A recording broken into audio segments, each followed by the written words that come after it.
Hey, horror fans! Once again, it is the Horror Miser Monty G. It's time to continue my film series of horror films from the 70s. This time, we're going to bring you my favorite vampire film, one of my favorite vampire films from the 70s, called The Night Stalker.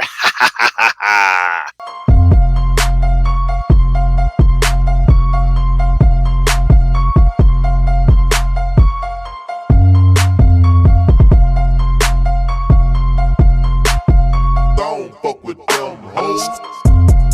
Now, The Night Stalker is a 1972 American TV horror film that was directed by John Llewellyn Moxey. It was written by Richard Matheson based upon the novel by Jeff Rice. Now, the film stars Darren McGavin, Carol Lindley, Simon Oakland, Ralph Meeker, Claude Akins, and Barry Atwater.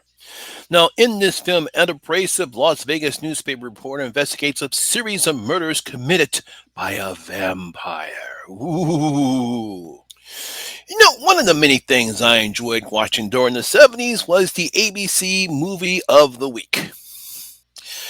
They would air TV movies that would eventually become popular TV shows during the 70s, such as The $6 Million Man and Starsky and Hutch, among others, and they would also broadcast some decent horror movies too. Such horror movies would be The Screaming Woman, Trilogy of Terror, and Don't Be Afraid of the Dark, among others. Now, perhaps the most popular TV horror movie that show broadcast was the 1972 vampire film called The Night Stalker. Now, the film was directed by Argentinian-born British film and TV director John L. Moxey, and the film starred veteran actor Darren McGavin as investigative reporter Carl Kolchak, who believes that a series of murders being committed in Las Vegas by a vampire. Ooh.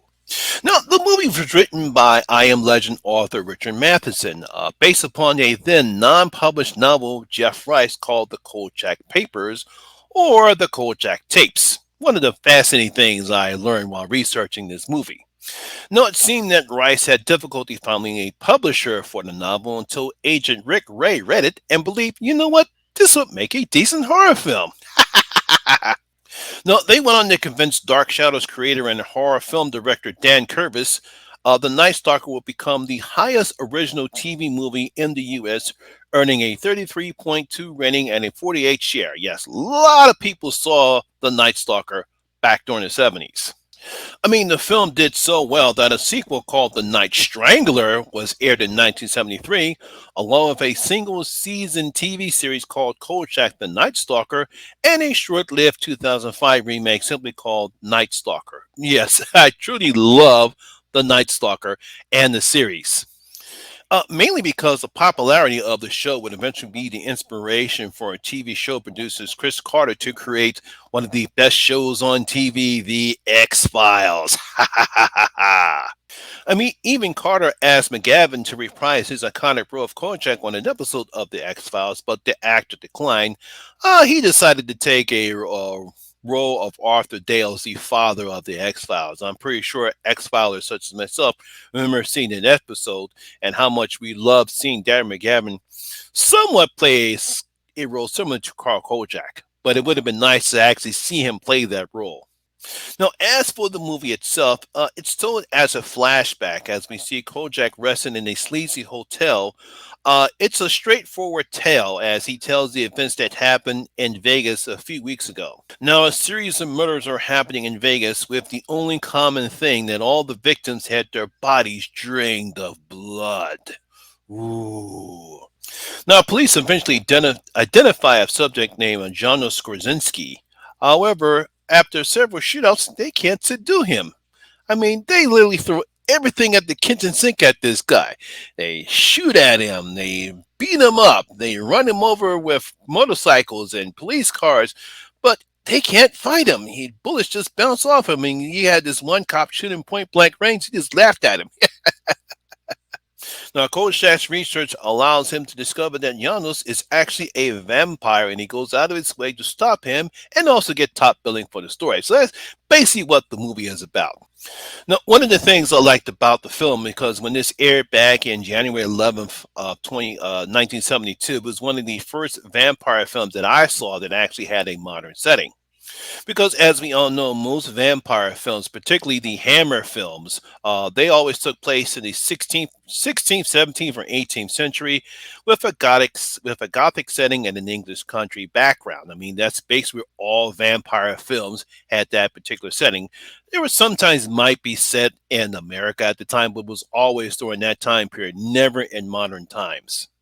So it was nice seeing a filmmaker putting a vampire in in a modern setting, and they did a pretty good job of it. And really loved the film.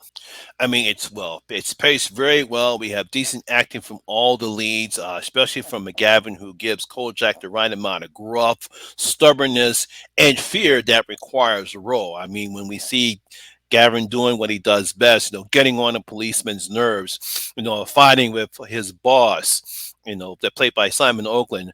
Even though Simon Oakland knows he's right, but he also knows Kojak can be a pain in the ass. His stubbornness to make sure he gets the story and make sure everything is right. And also when he actually confronts Giannis and knowing what he is, we see the fear in him because it's like this guy can kill me with ease. So you got to give Darren McGavin credit for what he brings to Kojak. Also, when looking at this film, you can see where Chris Carter got his ideas from the X Files. Such as Fox Mulder's desire to bring the truth. The same problem Kojak has when he tells the police that they are dealing with a real vampire, but they do everything in their power to shut him down. I mean, we actually see what happens after he kills Janos or destroys him. They don't want anything to do with the fact that this guy might have been a real vampire, so they shut him down, they kick him out of town. The same thing that Fox Mulder does when he seeks out the truth, and aliens are here, but parts of the government don't want him to succeed, so they shut him down. So you can see that inspiration Chris Carter got from this movie. Another thing I liked about this movie is Dan Curtis's music. Just as similar as the great music that he does in Dark Shadows, it's in here, and it really amplifies in certain scenes, especially when Carl Jack discovers Janos's coffin, and that eerie, nice synth music plays there, right there. It gives the movie the creepiness and the tension that it desires. I mean, everything about this film is great. That's the reason it was one of my favorite horror films that came out during the 70s. Now, I'm pretty sure you can actually see the Night Stalker movie. I'm pretty sure it's being streamed somewhere on social media or some of the streaming platforms. If you actually want to take a look at the series, that is actually streaming right now on Peacock. So if you have not seen the Night Stalker, the Night Strangler, or even the series, you can actually watch all those shows right now on some of the streaming services, but you can probably see it all on Peacock. So if you haven't seen The Night Stalker, please check it out because you're going to love it. Because I sure did. Oh, so there you have it. That's my video for the day, guys. Hope you did enjoy it. And if you did, please give me a thumbs up, like, and share because it does help out with that YouTube algorithm. Also, if you're new here, please hit that subscriber button, ring that notification bell. That way you'll be notified anytime when I put a new video such as this one. Once again, my name is Lamont Smith, better known as the Horror Miser Money G, and always remember that horror rules. I'll see you in my next video. Y'all guys stay safe.